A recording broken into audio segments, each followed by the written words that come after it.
Okay so अब हम start करने वाले हैं ट्वेल्थ क्लास की केमिस्ट्री एंड हम स्टार्ट करेंगे फिजिकल केमिस्ट्री के साथ क्योंकि एनसीईआरटी के अंदर भी वही ऑर्डर यूज़ किया गया है।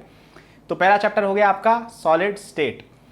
तो हमने 11th क्लास के अंदर यार सॉलिड की जगह गैस स्टेट पढ़ा था, गैसियस स्टेट हमने स्टडी किया था। तो उसके अंदर हमने काफ़ी डिटेल में आइडियल गैस की स्टडी करी थी, फिर हमने रियल गैसेज वगैरह की स्टडी करी। सॉल्यूशंस चैप्टर जो आएगा उसमें कुछ हद तक आप लिक्विड्स की बात करोगे, और लिक्विड्स कहीं ना कहीं यार इतना ज़्यादा एक एक्सप्लोर टॉपिक होता नहीं है केमिस्ट्री में। फिजिक्स के अंदर आपने फिर भी फ्लूइड डायनेमिक्स वगैरह काफ़ी कुछ पढ़ा हुआ है। ओके, मतलब ट्वेल्थ तक अगर बात करें तो गैस और सॉलिड का ज़्यादा डिस्कशन है, डेडिकेटेड चैप्टर्स हैं। ओके सो अब हम पढ़ेंगे यार सॉलिड्स के बारे में। तो सबसे पहले यार इस चैप्टर की स्टार्टिंग के अंदर क्या है, कुछ थियोरेटिकल बातें की गई हैं जो सच बताऊं तो जेईई पॉइंट ऑफ व्यू से इतनी इंपॉर्टेंट नहीं है। इस चैप्टर के अंदर जो क्वेश्चंस आएंगे वो दो टॉपिक से सबसे ज़्यादा उठ के आते हैं। पहला तो अरेंजमेंट वाला टॉपिक जो है, जिसमें आपको कैलकुलेशन वगैरह करके वो निकालना होता है ना कि अरेंजमेंट क्या, जो आपको आगे बताया जाएगा। और सेकंड टॉपिक जिससे क्वेश्चन आते हैं वो थोड़े बहुत डिफेक्ट से आ जाते हैं। बाकी ये सब तो बस थ्योरी है, ये आपके क्लास 12th एग्जाम में आ जाए तो आप पढ़ सकते हो, बट फिर भी मैं आपको ब्रीफली बता देता हूँ क्या है। तो सबसे पहले इसके अंदर आता है सॉलिड लिक्विड गैस क्या होता है, डिफरेंस क्या है। तो सबको पता है यार, अपन बचपन से पढ़े आ रहे हैं। सॉलिड का एक फिक्स शेप होता है, एक फिक्स वॉल्यूम होता है, ऑलराइट। उसके अंदर इंटरमॉलिक्यूलर फोर्सेस काफ़ी ज़्यादा होते हैं, स्पेस बिटवीन एटम्स फिक्स्ड होती है, चेंज नहीं होती है इजीली। ओके, और वही एक अच्छा अरेंजमेंट होता है उनका प्रॉपर, है ना। लिक्विड्स की बात करें, लिक्विड्स के अंदर इंटरमॉलिक्यूलर फोर्सेस थोड़े से कम होते हैं सॉलिड से, लेकिन गैस से नंदलेस ज़्यादा होते हैं। उनका शेप फिक्स नहीं होता है, जिस बॉटल में डालोगे उसका शेप ले लेंगे वो। एंड उनका जो फ्लो, उसमें फ्लोइंग होती है ना। फ्लो पता है ना, पानी बह जाता है, वो वाली चीज़ होती है, जबकि सॉलिड क्या बहते हैं नहीं, है ना। तो ये कुछ बेसिक डिफरेंसेस है इंटरमॉलिक्यूलर फोर्सेस वगैरह, ये सब का जो मैंने बताया। गैस की बात करें, गैस की वॉल्यूम भी फिक्स नहीं है, शेप भी फिक्स नहीं है, किसी भी चीज़ के अंदर वो कहीं भी कैसे भी हो जाता है। लिक्विड्स के अंदर वॉल्यूम फिक्स थी लेकिन शेप चेंज हो रहा था, जैसे घड़े में रखा तो चेंज हो जाएगा, ग्लास में डालो तो चेंज, सब समझ रहे हो। फोर्थ फिफ्थ क्लास की बात है बेसिकली। और गैस के अंदर आपकी वॉल्यूम जो होती है वो कितनी भी हो सकती है, शेप कुछ भी हो सकता है, ठीक है। तो इन बातों पे मैं टाइम वेस्ट नहीं करूंगा बना बना के कि अरे देखो मॉलिक्यूल्स ऐसे जा रहे हैं, ये आप सबको पता है, आप सबने पढ़ा हुआ भी है। अब इसके बाद एक और क्लासिफिकेशन आता है टाइप्स ऑफ सॉलिड, ठीक है। टाइप्स ऑफ सॉलिड होता है, तो सबसे पहला टाइप का क्लासिफिकेशन अपन देखते हैं into molecular solids, ionic solid, metallic solid and covalent और नेटवर्क सॉलिड। ओके, तो ये चार तरह के होते हैं आपके कैटेगराइजेशन, और ये आप फिर भी याद रख सकते हो। तो सबसे पहले होते हैं आपके मॉलिक्यूलर सॉलिड्स। मॉलिक्यूलर सॉलिड्स कौन से होते हैं यार, जो आपके नॉर्मल मॉलिक्यूल्स वाली बातें होती है। आयोडीन का जैसे सॉलिड फॉर्म लो, जीनॉन का सॉलिड फॉर्म लो, C6H6, बेंजीन का सॉलिड फॉर्म लो, हाइड्रोजन का सॉलिड फॉर्म लो, और आइस H2O का सॉलिड फॉर्म। आइस तो पता ही है आपको। तो इनमें मॉलिक्यूल्स का जो अरेंजमेंट होता है, इनमें इंटरमॉलिक्यूलर फोर्सेज आपके डाइपोल डाइपोल और वो सब जो फोर्सेज होते हैं ना, बेसिकली जो अपने केमिकल फोर्सेज के अंदर देखे थे, वॉन डेर वाल फोर्सेज, ये सब मोस्टली इसके अंदर एक्ट होते हैं, ठीक है। इंटरमॉलिक्यूलर जैसे आपके दो मॉलिक्यूल्स है ना, इस तरह से पड़े हुए हैं, तो उनमें इस तरह की बॉन्डिंग रहती है, मतलब इंटरमॉलिक्यूलर अट्रैक्शन जो रहती है इस तरह की रहती है। ये आपके नॉर्मल सॉलिड्स है जिन सबको आप जानते ही जानते हो। आइस सबसे बेस्ट एग्जांपल, तो समझ गए हो क्या, आई होप आपको पता चल गया होगा मैं किसकी बात कर रहा हूँ।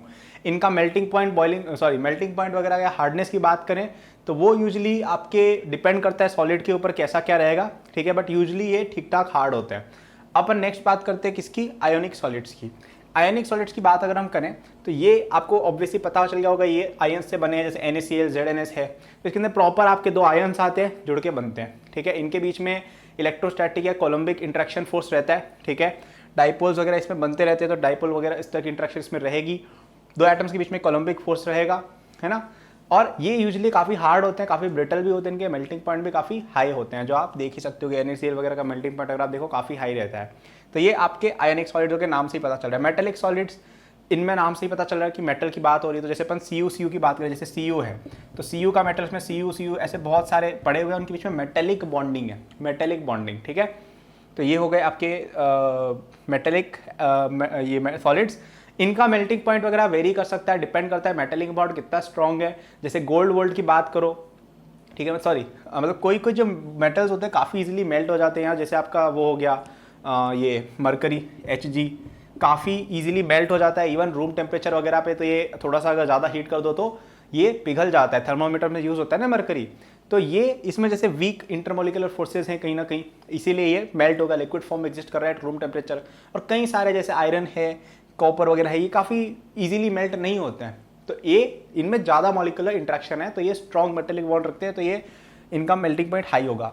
अब बात आती है कोवेलेंट या नेटवर्क सॉलिड्स की। अब ये वाले सॉलिड्स ऐसे हो गए हैं जिसके अंदर आपकी बहुत ही मतलब एक नेटवर्क टाइप स्ट्रक्चर बनी हुई है। जैसे अगर अपन जैसे अपन इसकी बात करें ना ग्रेफाइट की, तो उसमें इस तरह की रिंग्स वगैरह बनी रहती है, ठीक है। तो एक नेटवर्क बन रहा है, दिख रहा है तुम्हें, मतलब इस तरह का ये कार्बन कार्बन से जुड़ा हुआ है, ये इससे जुड़ा हुआ है। इवन अपन उसकी बात करें डायमंड वगैरह में इस तरह की स्ट्रक्चर रहती है, तो एक नेटवर्क बनी हुई है।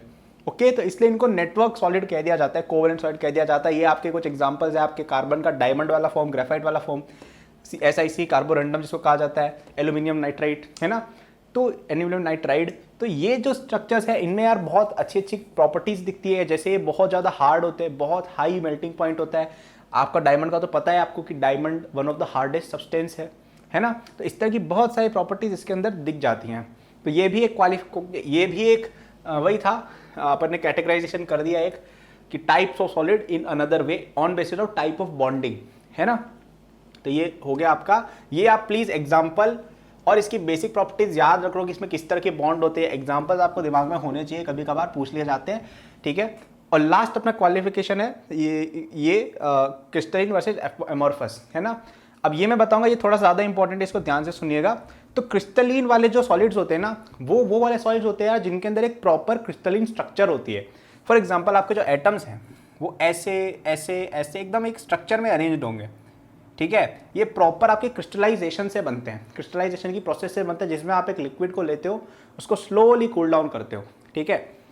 इनका फिक्स्ड मेल्टिंग पॉइंट होता है, फिक्स्ड बॉइलिंग पॉइंट होता है, सब कुछ एकदम फिक्स्ड होता है, एकदम प्रॉपर सॉलिड जिनको नहीं कहा जाता है उस तरह के, जैसे आपके NaCl वगैरह ये सब हो गए, ठीक है। एमोर्फस सॉलिड क्या होता है यार, जो ट्रू सॉलिड नहीं होते, इनको ट्रू सॉलिड कहा जाता है। These are like a fake solids, आप इसको कह सकते हो। ये बेसिकली कैसे बनते हैं, आपके लिक्विड उसको एकदम से आप ठंडा कर डालो, ओके, एकदम से आपने उसको ठंडा कर दिया तो इसमें बहुत कॉम्प्लिकेशंस होती हैं। इसके अंदर एक तो इसका कोई फिक्स्ड मेल्टिंग पॉइंट नहीं होता है, कोई फिक्स्ड एंथैल्पी ऑफ फ्यूजन नहीं होती है, मतलब ये basically random bunch of collection of molecules होता है, जो वानाबी सॉलिड्स कह सकते हो, ठीक है। एकदम रैंडमाइजेशन टाइप स्ट्रक्चर रहती है। तो इनमें कई सारी चीज़ें होती है, जैसे ये वाला जो स्ट्रक्चर है ना, इसके अंदर आप हर डायरेक्शन के अंदर देखोगे आपको अलग अलग प्रॉपर्टी दिखेगी। जैसे आप इस डायरेक्शन में गए तो आपको दिखेगा डिस्टेंस बिटवीन मॉलिक्यूल्स इतना इतना है, और आप इस डायरेक्शन में गए तो दिखेगा अरे कम है थोड़ा डिस्टेंस, समझ लो क्या कह रहा हूँ, है ना। जबकि इसके अंदर क्योंकि रैंडमाइजेशन है तो आप किसी भी डायरेक्शन में जाओगे प्रॉपर्टी सेम ही दिखेगी। जैसे मैं इस डायरेक्शन में गया, इस डायरेक्शन में गया, देखो मॉलिक्यूल सेम ही डिस्टेंस पर है, समथिंग लाइक दिस। अब ये मत कह देना कि भैया यहाँ पे तो बड़ा डिस्टेंस है, ये मैंने प्रेजेंटेशन के लिए डायग्राम बनाई, ये प्रॉपर्टी होती है, ठीक है। बेसिकली ऐसा समझ लो कि यार अगर अपने पास एक रैंडम सैंपल ऑफ एटम्स है, उसमें से अगर अपन कोई प्रॉपर्टी पिक करेंगे तो वो रैंडमली ही मिलेगी, तो रैंडमनेस से एवरेज एक चीज इक्वल हो जाती है, समझ लो क्या कह रहा हूँ मैं। और क्रिस्टलिन के अंदर क्या है, क्योंकि एक फिक्स स्ट्रक्चर है कि यार ये जो सोल्जर्स है, एटम्स है, वो ऐसे ऐसे ऐसे ही खड़े होंगे, तो आप उसमें प्रॉपर्टीज इस दिशा में जाओगे तो वो आगे फेस कर रहे हैं, इस दिशा में जाओगे तो उस तरफ फेस कर, समझ लो क्या कह रहा हूँ मैं। तो ये वाले कुछ इसमें डिफरेंसेस होते हैं, ओके। और ये जो प्रॉपर्टी थी ना कि यार अलग अलग डायरेक्शन में जाके अलग अलग आपको दिख रही है प्रॉपर्टीज, इसको कहा जाता है एनआइसोट्रॉपी। ये थोड़ा इंपॉर्टेंट टर्म है, याद रखिएगा, ठीक है। ये क्या होता है बेसिकली कि अगर अपन इस डायरेक्शन में जा रहे हैं वर्सेस इस डायरेक्शन में जा रहे हैं, कहीं और डायरेक्शन में जा रहे हैं, प्रॉपर्टीज चेंज हो जाएंगी, ठीक है। जैसे ये हो गया। एक और क्या होती है आपकी ये वाले टॉपिक्स, ठीक है। इसके अंदर ये वाले होता है ना एमोर्फस, इसके अंदर जो प्रॉपर्टी की हर डायरेक्शन में एक क्वांटिटी सेम ही है, उसको कहा जाता है आइसोट्रॉपी, है ना, एनाइसोट्रॉपी और आइसोट्रॉपी। इसके एग्जांपल्स क्या क्या हो गए, इसके एग्जांपल आपके NaCl हो गए, H2O सॉलिड हो गई। बेसिकली इनके प्रॉपर क्रिस्टल स्ट्रक्चर बनती है, ठीक है। अपन आगे पढ़ेंगे स्ट्रक्चर्स कैसे बनती है, तो क्रिस्टल स्ट्रक्चर प्रॉपर बन रही है। और इसके अंदर कौन से हो गए, सोच के देखो ऐसे कौन सी सॉलिड है जिसमें कोई प्रॉपर स्ट्रक्चर नहीं है।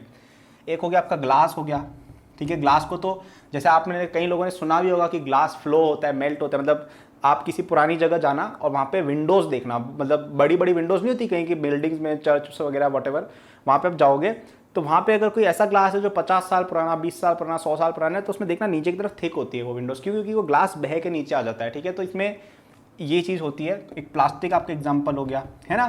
तो ये क्या टॉपिक्स हैं आपके एन एमोर्फस, ये हो गए, ठीक है। अब यहाँ पे एक दो और बातें मैं आपको बताता हूँ। इसके अंदर जो होता है लॉन्ग रेंज ऑर्डर होता है। लॉन्ग रेंज ऑर्डर का मतलब क्या है कि आपने जैसे अभी इसको देखा, ठीक है, अब आप इससे 1 किलोमीटर उधर भी चलेगा और आपने सेम सॉलिड अगर बना रखा है तो इधर भी आपको सेम ही टाइप की प्रॉपर्टीज या सेम ही टाइप का अरेंजमेंट मिलेगा, चेंज नहीं होने वाला है। जबकि अपन एमोर्फस की अगर बात करें तो इसके अंदर क्या है कि ऐसा कुछ भी कर रखा है, समझ रहे हो, मतलब उल्टा पुल्टा अगड़म बगड़म वो कुछ भी है ये।